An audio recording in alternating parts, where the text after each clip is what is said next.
सदगुरुदेव की जय। मेरे आध्यात्मिक एवं व्यवहारिक जीवन के आत्म प्रेरणा स्रोत मेरे परम आराध्य सदगुरुदेव एवं सत्संग सभा स्थल में बैठे हुए मेरे धर्म प्रेमी सज्जनों, दया एवं करुणा की ममता की मूर्ति ममतामयी माताओं बहनों एवं नन्हे मुन्ने प्यारे बच्चों, सबसे पहले मैं अपने इस सदगुरु कबीर पारक अनुसंधान केंद्र की ओर से अपने सभी श्रोता बंधुओं को बार बार नमन साहेब बंदगी करता हूं। यदि कोई आप ही लोगों की प्रेरणा से मैं आगे बढ़ने का प्रयास करता हूं, कोई गलती हो, मैं कोई प्रवक्ता नहीं हूं, कोई साधु महात्मा नहीं हूं, चलने का प्रयास कर रहा हूं, साधक हूं। सदगुरु श्री अभिलाष साहेब जी के बताए हुए मार्ग पर उन्हीं के दिए उद्देश्य को दोहराता हूं।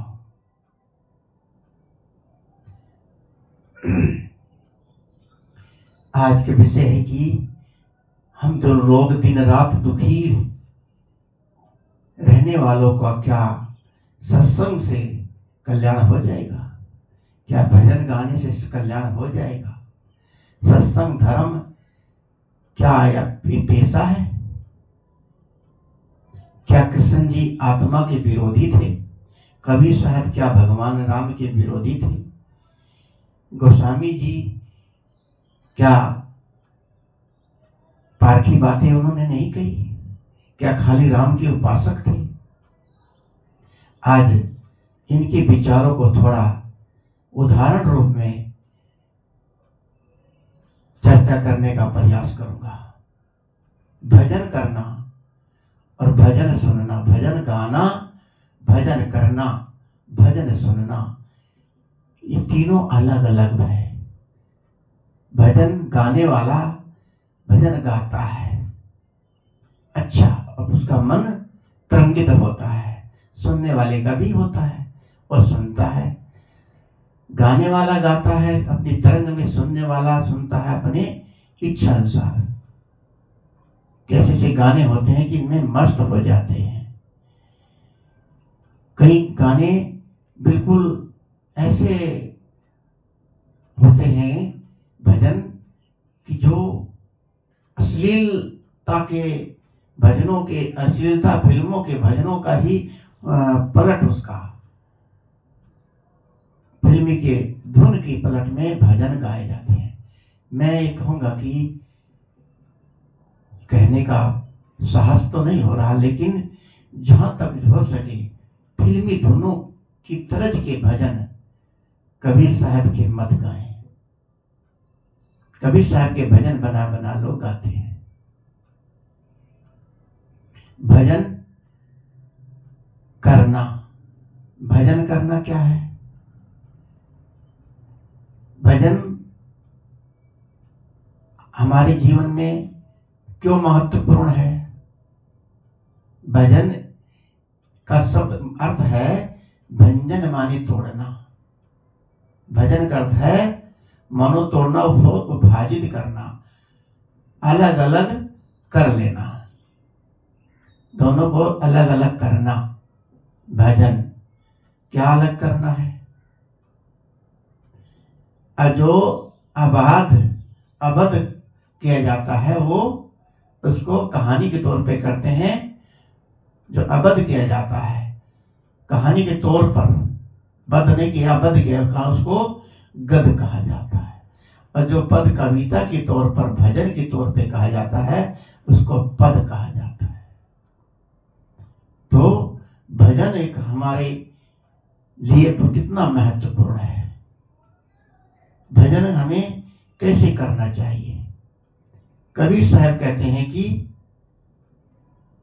कबीर साहब के शब्दों में कहें कबीर साहब ने कहा, नीर छीर का करहि निवेरा, कहें कबीर सोई जन मेरा। नीर छीर का करहि निवेरा। अब यहां सदगुरु कबीर साहब किसको अपना मानते हैं? लोग कहते मेरे कबीर साहब हैं, हम कबीर साहब के शिष्य हैं, उनके अनुगामी हैं, भक्त हैं, उनका भक्त मानते हैं, कबीर पंथी मानते हैं। इस बात को दावा ठोकते हैं कि हम लोग कबीर साहब के अनुयायी हैं, कबीर साहब ही हमारा कल्याण करेंगे, हम लोगों के पंथ वालों का ही कल्याण होगा, बाकी किसी संप्रदाय का, मजहब का कल्याण नहीं होगा। ऐसे और भी संप्रदाय वाले हैं। कितने संप्रदाय वाले कहते हैं, जैसे कृष्ण वाले हैं, राम वाले हैं, भगवान बुद्ध वाले हैं, वाल्मीकि पंथ वाले हैं, रविदासी पंथ वाले हैं। सब अपने अपने गुरु का ही ठेकेदार बनते हैं कि हमारे गुरु ही कल्याण करेंगे, हमारे मजहब में आ जाओ, हम ही मुक्ति के ठेकेदार हैं। घीसा, पलटू, दरिया, जगजीवन, ये सब अपने अपने गुरुओं को ही सबसे बड़ा दर्जा देना भी चाहिए, लेकिन कहते हैं मेरे ही पंथ में कल्याण होगा, बाकी किसी संप्रदाय में मुक्ति नहीं मिल सकती। मुक्ति तो केवल हमारे पंथ में आने से मिलेगी। कोई भगवान, कोई गुरु ये नहीं कहता है। जो असली गुरु है, भगवान कहाँ रहता है? कबीर साहब ने कहाँ कहा कि आप मेरे अनुयायी हो, मैं आप ही का कल्याण करूंगा? उन्होंने कहा, नीर छीर का करहि निवेरा, कहें कबीर सोई जन मेरा। जो नीर छीर क्या है? दूध में से पानी को निकालना, उसको नीर छीर कहते हैं। यानी कि वाणी का, उसके अंदर जो वाणी क्या कह रही है, असली और नकली की पहचान, पानी में से मक्खन को निकालना, विकारी बातों को निकालना, राग देश को निकालना, हर चीज को पहचान के करना, उसे नीर छीर कहा जाता है। जैसे हंस का उदाहरण दिया जाता है। हंस जो है, पानी में दूध मिला दो, दूध में पानी मिला दो, तो कहते हैं हंस पानी छोड़ देता है, दूध पी लेता है। तो ये नीर छीर का विवेक है। तो सदगुरु कबीर साहब कहाँ कह रहे हैं कि आप मेरे भक्त हो? कि जो नीर छीर का करे निवेरा, कहे कबीर सोई जन मेरा, वही मेरा भक्त है। गोस्वामी जी भी कहते हैं, लोग कहते हैं कि भगवान राम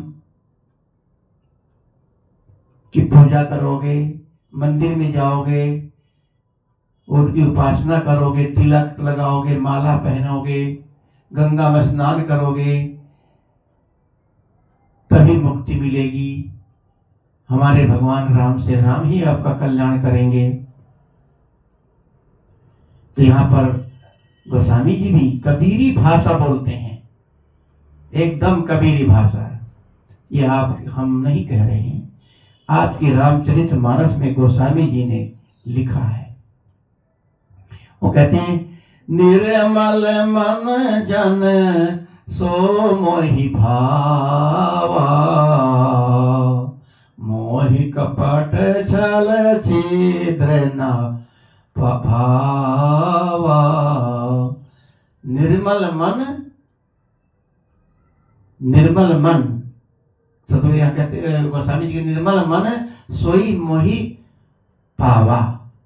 जिसका निर्मल मन होगा वही मुझे प्राप्त कर सकता है। यहाँ गोस्वामी जी कह रहे हैं, श्री राम से कहलवाया है। श्री राम कहते हैं, जिसका मन पवित्र होगा, जिसका मन निर्मल होगा, वही मुझे प्राप्त कर सकता है। और जिसका हृदय कपट भरा होगा, छल होगा, विषयी होगा, वो मुझे प्यारा नहीं है, मुझे भाने वाला नहीं है।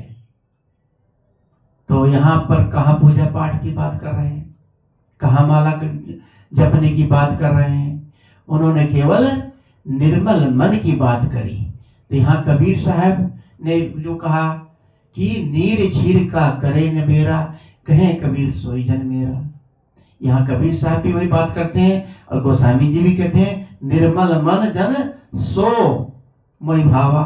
वहां सदगुरु कबीर साहब कहते हैं नीर छीर का करे कबीर निवेरा, कहे कबीर सोई जन मेरा।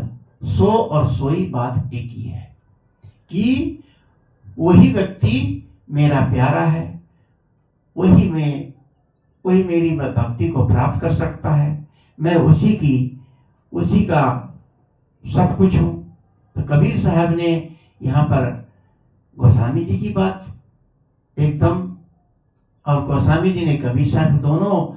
अब यहाँ कबीर पंथी की बात कहाँ रह गई। लोग घृणा करते हैं कि कबीर पंथी लोग जो है राम को नहीं मानते। कहाँ नहीं मान रहे हैं। जो बात कबीर साहब कह रहे हैं वही बात गोस्वामी जी भी कह रहे हैं। कबीर साहब गोस्वामी ने जो श्री रामचरित्र में दर्शाया है, श्री राम का व्यक्तित्व दर्शाया है। कितने लोग कहते हैं कि हमें मां कौशल्या जैसी मां सास मिले और बेटा मिले तो राम जैसा। सब चाहते हैं ससुराल मिले तो अयोध्या जैसी। आदर्श सीखना है तो भगवान श्री राम से सीखें। उनके जैसा बेटा कोई उदाहरण नहीं है। 1 मिनट भी लगी, माता पिता ने आज्ञा दी कि आपको 14 वर्ष का वनवास, कठोर वनवास, कि जंगल में रहना, किसी गांव में नहीं जाना। इतना कठोर वनवास 1 मिनट भी नहीं लगाया। राजपुत्र थे और तुरंत राजशाही कपड़े त्याग कर जंगल को चल दिए। ऐसा पुत्र आज्ञाकारी। और भाई भाई का चारा सीखे तो भगवान श्री राम से सीखे। उनका आदर्श इतना बड़ा है कि उनका कोई जोड़ा नहीं है। तो सब चाहते हैं राम जैसा पुत्र हो, तो आप दशरथ जैसा ससुर हो। लेकिन इस चीज को मैं यहां इस मंच से कहना चाहूंगा, मैं विरोधी नहीं हूं श्री राम का, लेकिन सत्य बात जो है उसको कहने में नहीं हिचकना चाहिए। सब कुछ आशीर्वाद तो प्राप्त कर लो। राम जैसा पुत्र, राम जैसा व्यक्तित्व वाला और माता कौशल्या जैसी सास, ससुर दशरथ जैसे मिले, ससुराल अयोध्या जैसी मिले। ये माताओं के लिए कह रहा हूं। लड़कियां जिनकी शादी नहीं हो लोग आशीर्वाद लेती हैं, लेकिन राम जैसा पति ना मिले। क्यों ना मिले ये तो आप लोग खुद समझ सकते हैं। मैं यहां ज्यादा चर्चा नहीं करूंगा उनकी। राम अपनी पत्नी के दुश्मन नहीं थे, लेकिन सीता ने कितनी विपत्तियां, कष्ट उठाए। गर्भावस्था स्थिति में उनको वनवास, जंगल में त्याग दिया गया। बहुत कुछ दुख भरी बातें हैं। तो यहाँ पर भगवान श्री राम का पुरुषत्व है, जिसका अंतःकरण साफ होगा, अंदर राग द्वेष ईर्षा नहीं होगी। वहां कहते हैं जो कपट पूर्ण होगा वो मेरा कुछ नहीं है, मैं उसका नहीं हूं। चाहे जीवन भर घंटा घड़ियाल बजाते रहो, जीवन भर पूजा पाठ करते रहो, जब तक आपका हृदय स्वच्छ साफ नहीं होगा, निष्कपट जीवन नहीं होगा, तब तक गंगा में नहाने धोने से कोई पाप नहीं धुलता। अपने मन को साफ करना होगा, अपने मन को निर्मल करना होगा। मन निर्मल हुआ तो कहा से यह मन तो, कबीर साहब ने मन तो निर्मल भया, जैसे गंगा नीर पीछे पीछे हरि फिरे, कहें कबीर कबीर। अपने मन का, हम अपने मन को पहले पवित्र करें। इतनी पारखी बातें श्री राम से सुनकर क्या ये नहीं लगता वे क्या धर्म के विरोधी थे? कबीरपंथी धर्म के विरोधी हैं। जो कबीरपंथी लोग कहते हैं वे श्री राम भी खुद कह रहे हैं। लेकिन कुछ लोगों की बुद्धि ऐसी हो जाती है, उनकी बुद्धि को सलाम है। कितने लोग कबीरपंथी लोग ही कहते हैं आप पारखी हो। ऐसे संत महात्माओं को भी साहिब बंदगी है कि उनकी बुद्धि जितनी है उतना कहते हैं। कौन पारखी नहीं है? गोस्वामी जी पारखी बात करते हैं, कृष्ण जी पारखी बात करते हैं। कबीर साहब की भाषा बड़े बड़े महापुरुषों ने सबने कहा है, बुद्ध महावीर ने कहा है। तो श्री राम किसी के ठेकेदारी श्री राम ने नहीं ली है। सदगुरु कबीर साहब भी किसी की ठेकेदारी नहीं ली।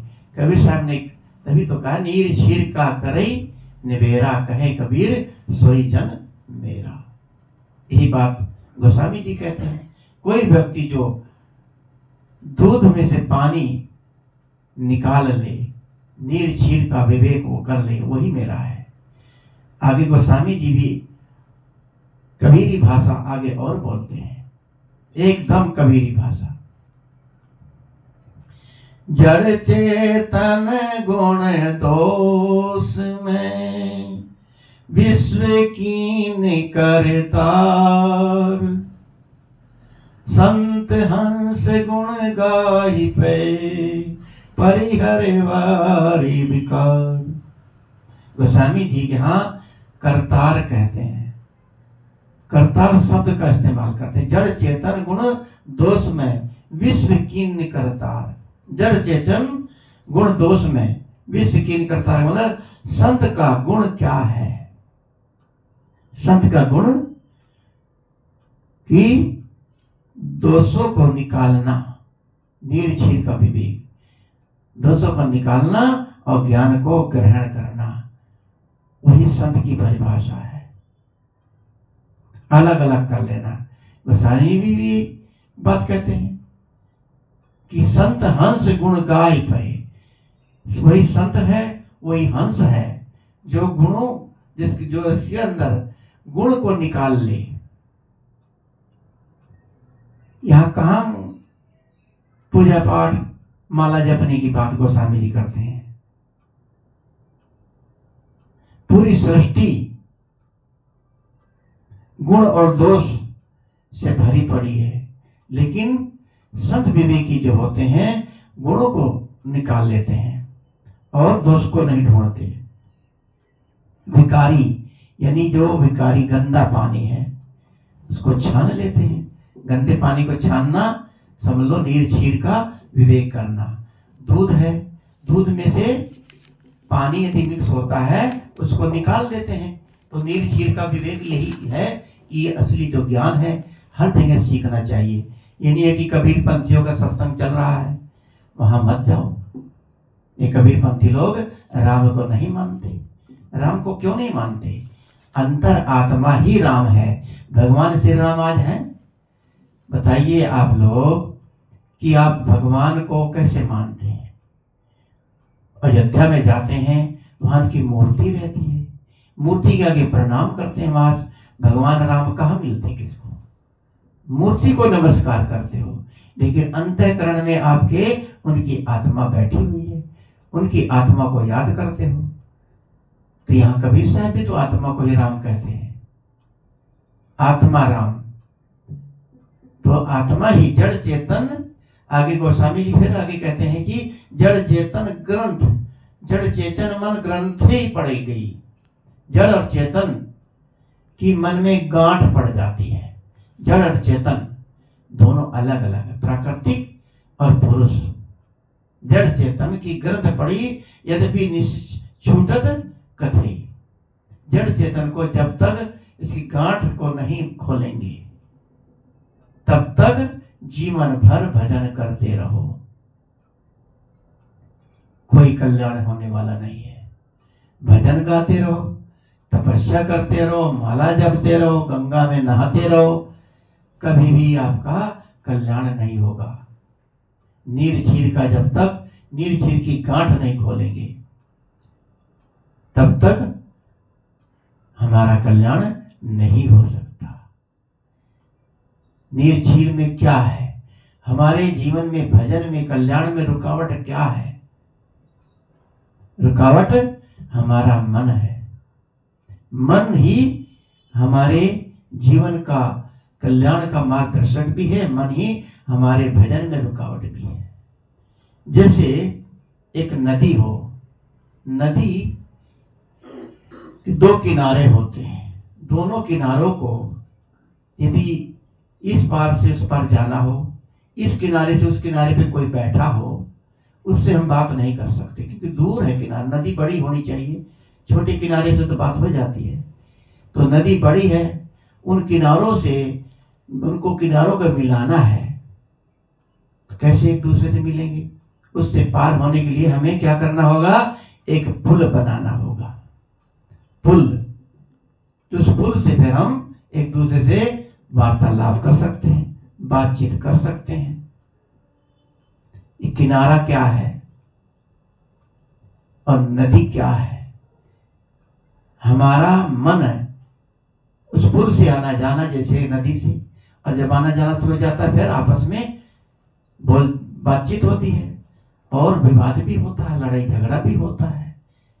इस पुल से उस पुल से चढ़ाई कर देते, दुश्मन वार करता है, तो दुश्मन से बचने के लिए क्या करना होगा?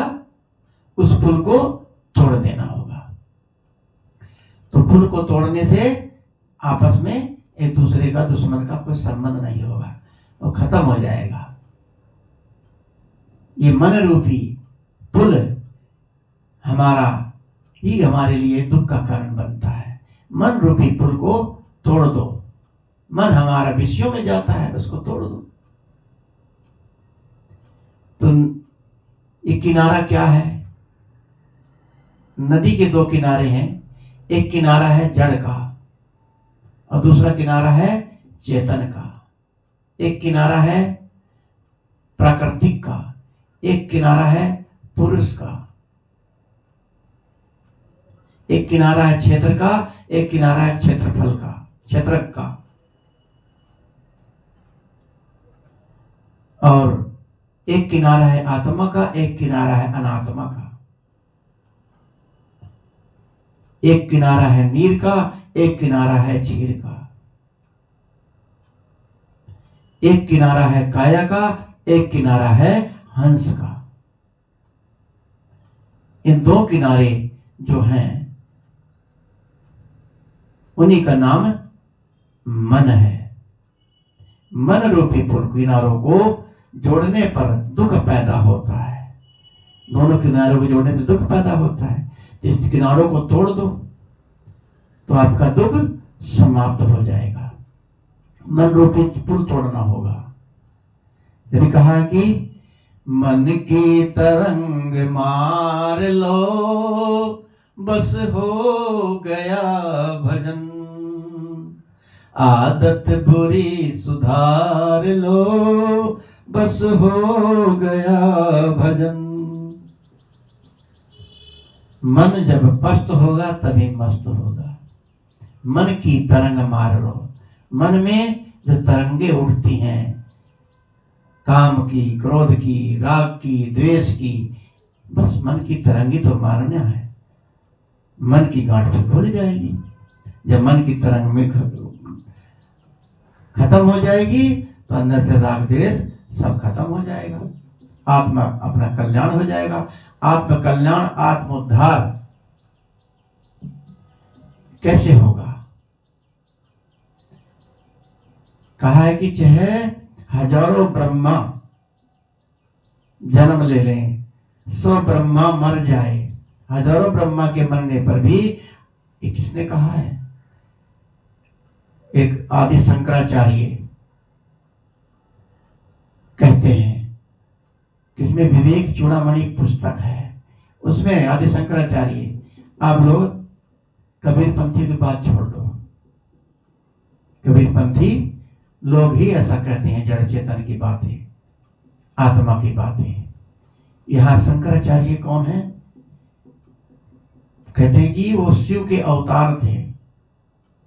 उन्होंने भी यही बात कही कि हजारों ब्रह्मा चाहे जन्म ले लेके मरते रहे, तब भी आपका कल्याण मुक्ति नहीं होने वाली।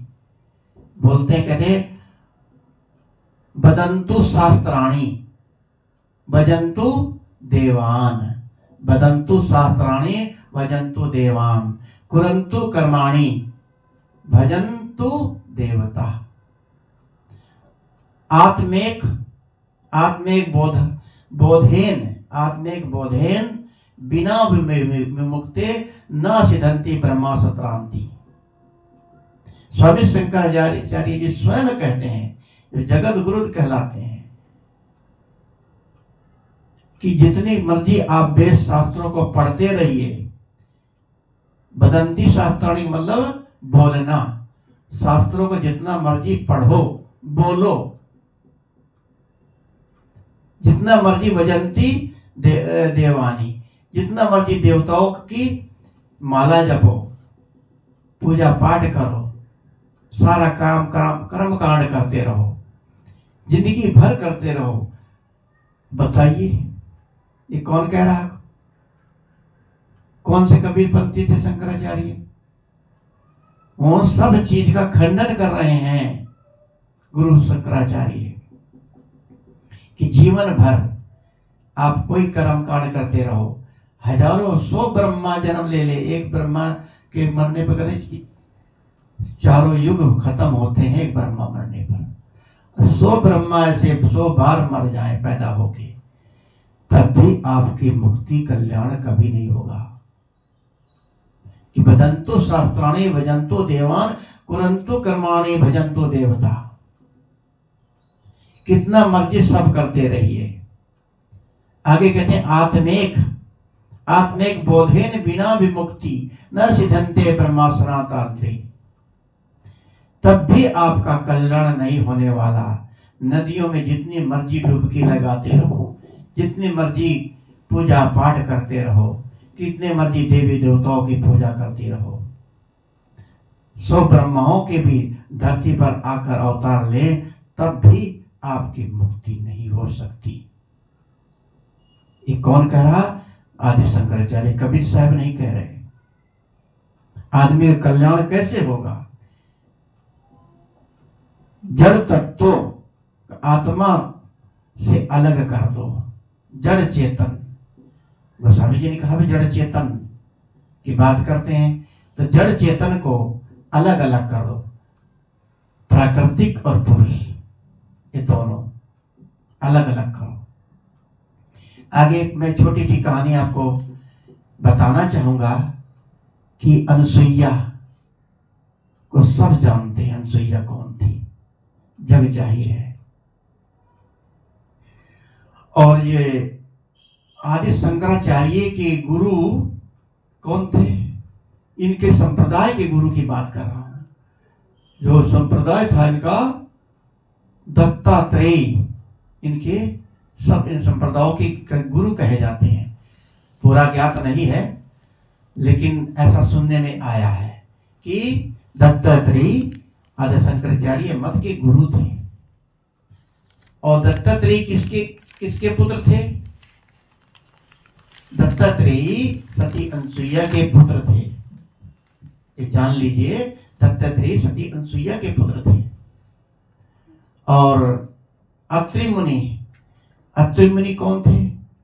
अत्रि मुनि सती अनसुईया के पति थे, ऋषि अत्रि मुनि। तो दत्तात्रेय ने जग जाहिर है कितने गुरु बनाए। उन्होंने गुरु किसी संत महात्मा को गुरु नहीं बनाया। प्राकृतिक से की घटनाओं से जो भी घटित होती थी उससे सीखते थे। उस प्रकृति की घटनाओं से सीख करके उन्होंने उनको गुरु रूप में माना। दत्तात्रेय 24 गुरु किए और उन्होंने घटनाओं, प्राकृतिक में जो घटित होने वाली घटनाएं हैं उनसे प्रेरणा लेते रहे, नतमस्तक होते रहे।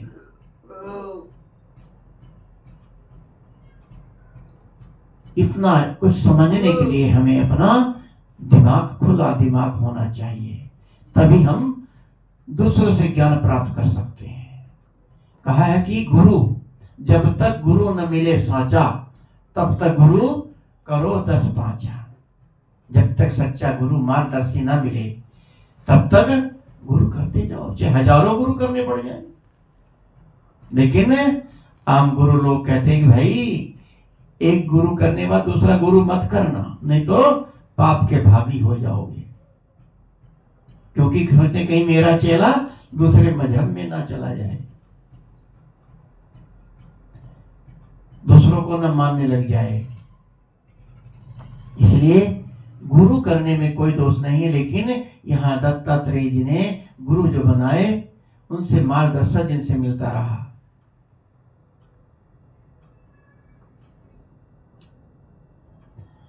उनको उन्होंने, जैसे कि एक स्त्री धान कूट रही थी, आज के युग की बात करो कि धान कूटना तो है नहीं, पहले युग में धान कूटा जाता था। जब धान कूट रही थी तो नई नवेली दुल्हन बहू थी, धान कूट रही थी तो दोनों हाथे से कभी से कभी से कभी से कूट रही थी। दत्तात्रेय वहीं खड़े देख रहे थे, और जब कूट रही तो इसमें से एक चूड़ी निकाली, फिर एक निकाली, दोनों से दो दो निकाली, 25 चूड़ियां पहनी थी उसने, पूरी सजी धजी थी। चूड़ियां निकाल निकाल के रखती गई, फिर भी बचती थी, फिर निकालती गई, यानी धीरे धीरे उसने अपने हाथ से सभी सारी चूड़ियां निकाल दी। एक एक चूड़ी रह गई खाली। एक एक चूड़ी लेने से फिर उनकी आवाज नहीं आ रही थी, शांति से आराम से कूटने लगी, आहट नहीं आती थी, खनखन नहीं बजती थी। तो उन्होंने उससे ये सीखा, उनको गुरु मान लिया। उन्होंने उनको कहा मैं आपको गुरु मानता हूं। उन्होंने कहा क्यों, कैसे? कि आपने इन चूड़ियों की आवाज को रोकने के लिए इन चूड़ियों को निकाल के रख दी, एक एक चूड़ी रह गई, अब कोई आवाज नहीं आ रही है। इसीलिए हमें भी इससे मार्ग मिला है कि हम अपने को दुनियादारी के झंझटों से निकाल, अकेले रहें। अकेले रहोगे तो मस्त रहोगे, तभी अपनी मुक्ति कल्याण का काम कर सकते हो। तो प्राकृतिक की चीजों, कोई घटनाओं को देख देख के ही तो ज्ञान होता है। बुद्ध भगवान क्यों बने? बुद्ध ने भी घटनाओं को देख के ही, उनका कोई गुरु नहीं था, घटनाओं को देख करके ही उन्होंने गुरु बना। कोई मरई लाश जा रही थी, ले जा रहा था कोई शमशान में, उसको मरा हुआ व्यक्ति को देखा, उनको ज्ञान हुआ। कोई बीमार था, उसको देख के ज्ञान हो गया। कोई बूढ़ा झुक के जा रहा था, उससे ज्ञान हुआ। उनसे पूछा लोगों से, क्या ये क्या है? उन्होंने कहा ये मर गया है, हम भी मर जाएंगे। ओहो, इसकी कमर झुकी थी, एक व्यक्ति जा रहा था कि ये कौन, क्या है कि बूढ़ा है, कि कैसे, कि एक दिन हम लोग भी इसी तरह हो जाएंगे। ऐसे उन्हें इन प्राकृतिक की घटनाओं से, लोगों को देख देख करके संसार से गलानी हो गई, और एक दिन वो बुद्ध बन गए, भगवान बन गए। प्रकृति से हमें सीखना चाहिए, प्रकृति क्या सिखाती है। किसी कवि ने कहा है, फूलों से नित हंसना सीखो, फूलों से नित हंसना सीखो, भंवरों से नित गाना। फूलों से नित हंसना सीखो, भंवरों से नित गाना, तरों की झुकी डालियों से सीखो नित शीश झुकाना। दूध तथा पानी से सीखो मिलना और मिलाना। हर चीज का निर्माण बिगड़ने में तो होता है। प्रकृति के अच्छे बुरे काम निर्माण जो होते हैं बिखरने से होते हैं। यदि किसी ने आपको धोखा दिया है, छल किया है, आपने उस पर भरोसा किया, उसने धोखा दिया, तो आप बड़े सौभाग्यशाली समझो। क्योंकि आपको पता लग चुका है कि ये व्यक्ति किस किस्म का है। जब कहा कि एक बार ठगो, एक बार ठगे तो 52 वीर कहावे, और बार बार ठगे तो गप्पोनाथ कहावे। भटकने का अर्थ है, कहा कि कवियों ने कि भटकने में अर्थ होता है, टूटना कब व्यर्थ होता है। आदमी की खोई हुई शक्ति की पहचान जब भी होती है जब वह पूरी तरह असमर्थ होता है, पूरी तरह असमर्थ होता है। भगवान श्री राम यदि कष्ट न उठाया होता, टूटने से पता लगता है। भगवान श्री राम के साथ प्रतिकूलताएं आई, भगवान श्री राम बन गए तो बन गए, वन में गए तो बन गए, भगवान बन गए। प्रतिकूलताओं में जंगलों में सीखा, पेड़ों से सीखा, पक्षियों से सीखा, ऋषियों से सीखा, घटनाओं से सीखा। तो ये श्री राम की बहुत बड़ी उनकी खूबी है कि उनके अंदर इतनी खूबी थी कि उन्होंने जंगल में रह करके और दूसरे की नगरी में जा करके लंका में दुश्मन को धूल चटा दिया और अपना कौशल प्राप्त किया, अपना नाम आज जभी उनको अच्छे से याद किया जाता है। यदि वो वन में ना गए होते तो उनको क्या लोग क्या याद करते, उनको याद ही ना करते। क्या बहुत कहते, राजा दशरथ के पुत्र राजा होते। बस तो प्रतिकूलताओं को गले लगाना सीखो। कहते हैं परिस्थितियां हमें बताती हैं हम किस मिट्टी के बने हैं। अपने आप को मजबूत बनाएं, प्रतिकूलता को गले लगाना सीखें। कोई विपत्ति मुसीबत आ जाए उससे घबराना नहीं चाहिए।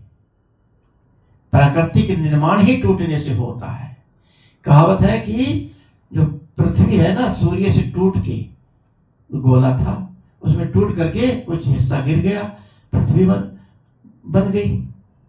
टूटी न होती पृथ्वी कहाँ बनती। कहावत कहानी के अनुसार अंडा है, अंडा नहीं टूटे तो उसमें बच्चा कहाँ होगा। तो उस पक्षी के लिए उसका टूटना उसके लिए दुख हुआ कि सुख हुआ, खुशी होती है। आपका आत्मबल कितना है, आपकी शक्ति कितनी है, संकट काल में पता चलता है। विपत्तियां ही हमें एहसास दिलाती हैं हम किस मिट्टी के बने हैं। कहने के भाव है हर चीज को टूटने में कुछ अर्थ होता है, बाकी सब व्यर्थ होता है। इसलिए आपको किसी से धोखा मिलना, टूटना सौभाग्य की बात है। वक्त पर आदमी की पहचान होती है। टूटना मतलब दूसरे जीवन का निर्माण होना है। इसलिए सीखना चाहिए। प्राकृतिक में जो घटनाएं हैं उनसे सीखो, दुनिया जो सिखा रही उससे सीखो। गुरु मार्गदर्शक होते हैं। गुरु कोई भी हो सकता है, कोई कंठी माला देने वाला ही गुरु नहीं होता। गुरु बहुत होते हैं। हमें जीवन में गुरु की जरूरत है, लेकिन मुक्ति के काम में, कल्याण के में, जो मुक्ति का काम, कल्याण का काम करता है, उसमें किसकी जरूरत है? गुरु की जरूरत नहीं है। मुक्ति के काम में, कल्याण के काम में गुरु की हमें जरूरत नहीं है। किसकी जरूरत है? पूर्ण सदगुरु की जरूरत है। कहा है कि गुरु गुरु सब बड़े, अपनी अपनी ठोर, संत विवेकी पारखी ते माथे की मोर। का पूरा गुरु से ये सब विध पूरा होए, ओछे से ने लगाए के मूलो आवे खोए। पूरा गुरु बनाओ, अधूरा गुरु नहीं, जो संत विवेकी पारखी हो, उसी के सामने हमें नतमस्तक होना चाहिए। सदगुरु वही होता है जो पूर्ण होता है। दत्तात्रेय ने किसी पुरुष को गुरु नहीं बनाया। प्राकृतिक घटनाओं से, घटने वाली घटनाओं से ही उन्होंने जो है कि उपदेश लिया, ज्ञान लिया, और तभी उन्होंने अपना कल्याण किया। हमें जो है कि कभी भी कोई भी अनुकूलता प्रतिकूलता आए उसको दिल से गले से लगाना चाहिए, उससे घबराना नहीं चाहिए। तो भजन के हमने कहा भजन क्या है, भजन का मतलब क्या है? मन इंद्रियों को पर कंट्रोल रखना, मन इंद्रियों के बीच में से आत्मा को निकालना, अलग अलग कर देना, यही भजन है, भजन कहलाता है। तभी हमने सुन कहा सांसों का क्या ठिकाना, सांसों का क्या भरोसा। तो मैं यहाँ इन सब चीजों को कहने का प्रयास किया। गलतियों को क्षमा का पात्र हूं। इन्हीं शब्दों के साथ मैं अपनी वाणी को विराम देता हूं। बोलिए सद्गुरुदेव की जय, संत समाज की जय। वंदन।